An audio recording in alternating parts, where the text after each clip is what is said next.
ఎవరు కూడా భయపడాల్సిన అవసరం లేదు. కొంతమందిని జైలుకి పంపిస్తారు, వెళ్ళొద్దాం 3 నెలల్లో 2 నెలల్లో 4 నెలల్లో పంపుతారు. ఎవరు కూడా అధైర్యపడవద్దు, భయపడవద్దు, భయపడాల్సినటువంటి అవసరం కూడా లేదు. నమస్కారం అండి, దిస్ ఇస్ #యూ. ఈ కొడాలి అనే పెళ్లి కూతురికి బ్యాండ్ బాజా ఎప్పుడు పడుతుంది? ఎప్పుడు తీసుకెళ్లి బొక్కలు ఇరగొడతారు? ఆంధ్రప్రదేశ్లో అందరూ ఎదురు చూస్తారు. ఈరోజు కొడాలి బయటకు వచ్చి మళ్ళీ మాట్లాడాడండి. ఇవాళ మళ్ళీ అక్కడ ఒక ఎనబీరువా ఎప్పుడో పాతకాలం బీరువాని పెట్టుకుని మెగా డిఎస్సీ పైన నన్ను మాట్లాడాలనుకుంటున్నారు కాబట్టి, రాష్ట్ర ఇన్ఛార్జీలు అందరూ మాట్లాడమన్నారు కాబట్టి అని చెప్పి సొల్లు చుట్టారంగా బయటకు వచ్చాడు. బయటకు వచ్చి రెచ్చిపోయి కుక్కమూతి పిందెలు అన్న మాటలు కూడా అనేస్తున్నాడు.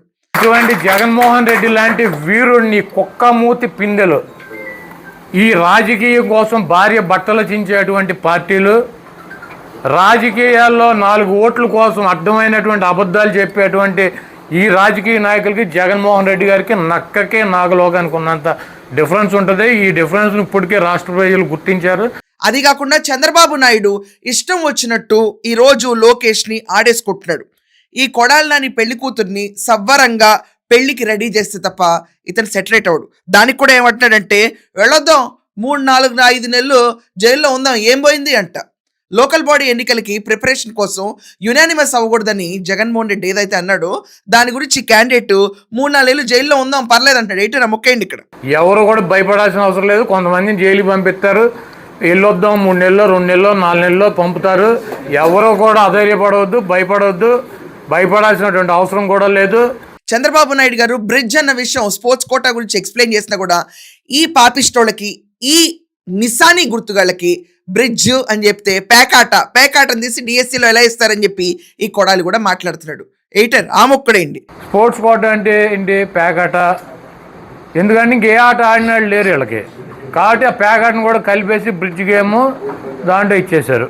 ఇంత తెలుగు తక్కువ దద్దమ్మలందరినీ పెట్టి ఈ జగన్మోహన్ రెడ్డి ఈ పార్టీని ఏం చేద్దాం అనుకుంటున్నాడో నాకైతే అర్థం కావట్లా. ఈ క్యాండిడేట్ వచ్చి మాట్లాడతాడు, భోగాపురం ఎయిర్పోర్ట్ మొదలుపెట్టింది జగన్మోహన్ రెడ్డి అనంట 1000 కోట్లు, దాని తర్వాత 1500 కోట్లు. ఒక కుదురు కూరటం అనేది ఉండదు. జగన్మోహన్ రెడ్డి ప్రభుత్వం ఇచ్చిందంట. Shut up కొడాలని, shut up. అసలు మాట్లాడడానికి నీకు సిగ్గున్న ఉండాలి, మా వినటానికి మాకన్నా సిగ్గుండాలి. అది జగన్మోహన్ రెడ్డి ప్రభుత్వమా లేకపోతే ఆంధ్రప్రదేశ్ ప్రభుత్వమా?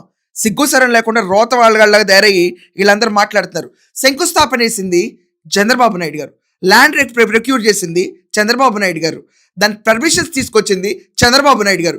ఈ బొక్కలో మాటలని పక్కన పెట్టి ఈ క్యాండిడేట్ తీసుకొచ్చి జగన్మోహన్ రెడ్డి భోగాపురం కాల చిన్నప్పుడు పాలు తాగితే భోగాపురం అని బుడగలు కూడా వదిలేడని చెప్పలేదు. ఇంకా ఇలా ఉంటుంది సొల్లు కబుర్లు చెప్పేవాళ్ళకి. భోగాపురానికి నర్సాయమ్మ కబుర్లు ఈరోజు హైలైట్ చేస్తున్నారు వీళ్ళందరూ. ఎర్ర బస్సు కూడా రాని చోట ఎయిర్పోర్ట్ ఎందుకంది నర్సాయమ్మ బుక్క ఒకటి వదిలేస్తే ఎయిటర్ ఏంటి ఇక్కడ భోగాపురం పైన కేసులేసి ఆపుతానని చెప్పలేదా? ఇంకొకటి కూడా చెప్తా ఉన్నా, కోర్టుకు కూడా పోదాం, కోర్టులో కేసులు వేసినా కూడా గట్టిగా దీన్ని ఆపే కార్యక్రమం చేద్దాం, ఎట్టి పరిస్థితుల్లోనూ భూములు పోకుండా చేస్తాం. భోగాపురాన్ని కనీసం అతను 2023 దాకా ముట్టుకున్నాడా? పట్టుకొని కూడా పట్టుకోవాలా. శంకుస్థాపన వేసిన చోటకి చెల్లికి మళ్ళీ పెళ్లి చేసి నేనే శంకుస్థాపన వేసానని మన సాక్షిలో రీల్ మీద రీళ్లు, ఇది నా భోగాపురం అని గుండెలు బాదుకున్నాడు. ఇది కాకుండా దింసా ఉత్సవాలకి అక్కడ జనాల్ని పోగేసుకొచ్చి ఆ గుడివాడ నుంచి కూడా బస్సులు పెట్టి, గుడివాడలో నువ్వు ఓడిసొచ్చావు కాబట్టి టీడీపీ వాళ్ళు ఉన్నారు కాబట్టి అక్కడ టీడీపీ అభిమానులు ఎవరైనా రావాలనుకుంటే బస్సు వేస్తారు. ఏమి టైంలో బస్సులేసి జనాలు తీసుకురాలేదా? ఈ మాటలు మాట్లాడడంలో ఈ క్యాండిడేటే రావాలి. సో ఈ కొడాలి నాని బస్సులేసి జనాలను తీసుకొచ్చి మోడీని ఎత్తెత్తి పెట్టాడంట చంద్రబాబు నాయుడు. దెబ్బకి బీహార్లో ఓడిపోయాడంట.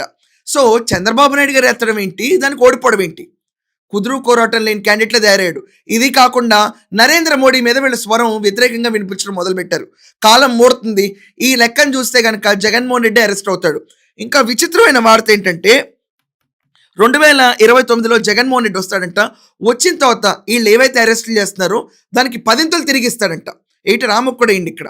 29లో జగన్మోహన్ రెడ్డి గారు అధికారంలో వచ్చినాక ఈ కార్యక్రమాలు ఎవరెవరైతే ఏ కార్యక్రమాలు చేశారో దానికి 10 అనుభవిస్తారు. సో ఈ లెక్కను చూస్తే నాకు అర్థమైంది ఏంటంటే ఈ క్యాండిడేట్ లేపు తన్నించుకోవడానికి రెడీగా ఉన్నాడు. మమ్మల్ని అరెస్ట్ చేయని వాళ్ళే ప్రిపేర్ అయిపోయారు 3, 4, 5 నెలలు అని చెప్పి. ఇంతకాలం మనం 1 నెల 2 నెలలు పెడితే గొప్ప అనుకున్నాం. ఈ కొడాలి నాని ఇప్పుడు జరుగుతున్న హాట్ టాపిక్ ఏంటంటే ఈ క్యాండిడేట్ని అరెస్ట్ చేస్తారు అన్న రూమర్స్ గట్టిగా వెళ్తున్నాయి. హైయర్ సర్కిల్స్లో టీడీపీ వాళ్ళందరూ ఫోకస్ చేస్తుంది ఈ కొడాలి నాని పైన. ఇతని పైన ఒక్కసారి అరెస్ట్ చేస్తే ఉపాధి హామీ కేసులు, ఇది కాకుండా ఒక ఫిలిం ప్రొడ్యూసర్ డబ్బులు ఇచ్చాడు, ఆ డబ్బులని వైట్ చేసుకోవడానికి మీ అకౌంట్లో వేపిస్తానని అదొక కేసు, జగన్ అన్న ఇళ్ల కాలనీల కేసు, ఇది కాకుండా పేకాడ్ శిబిరాలు నడిపిన చీప్ కేసులు, ఇది కాకుండా నారా భువనేశ్వర్ అన్నందుకు విజయనగరంలో కేసులు. ఇన్ని కేసులు వేస్తే పెళ్లి కూతురికి ఈ బొగ్గ ఆ బొగ్గ మేకప్ గట్టిగా కొడితే సెటరేట్ అయి బయటకు వస్తాడు ఈ కొడాలని. ఇలాంటి లోఫర్ బ్యాచ్ అరెస్ట్ చేయడానికి కూడా ప్రభుత్వం మీనమేషాలు లెక్కిస్తుంది. నిజంగా వీళ్ళందరూ రోజు వారానికి ఒకసారి వచ్చి తిట్టెళ్తారండి. Mega DSC spelling full form చెప్పమంటే చెప్పడానికి రాదు, ఆ ప్రవృద్ధుడికి సిపిఆర్ రాదు, ఈ క్యాండిడేట్కి డిఎస్సి రాదు. దమ్ముంటే వీళ్ళ ఎమ్మెల్యేలకి డిఎస్సి ఫుల్ ఫామ్ చెప్పమనండి. దిక్కులు వస్తారు, మళ్ళీ పారిపోతారు, గుట్కా నవ్వుకుంటూ కూర్చోవడం బెటర్ అనుకుంటారు.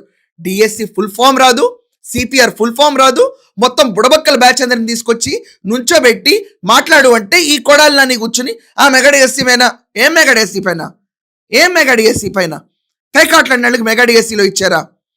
ఈ కొడాలి నానిని ఏ రోజు అరెస్ట్ చేస్తారో ఆ రోజు ఆంధ్రప్రదేశ్కి నిజంగా జరిగిన అక్రమాలు సగం వరకు హాయిగా ఉంటారు జనాలు.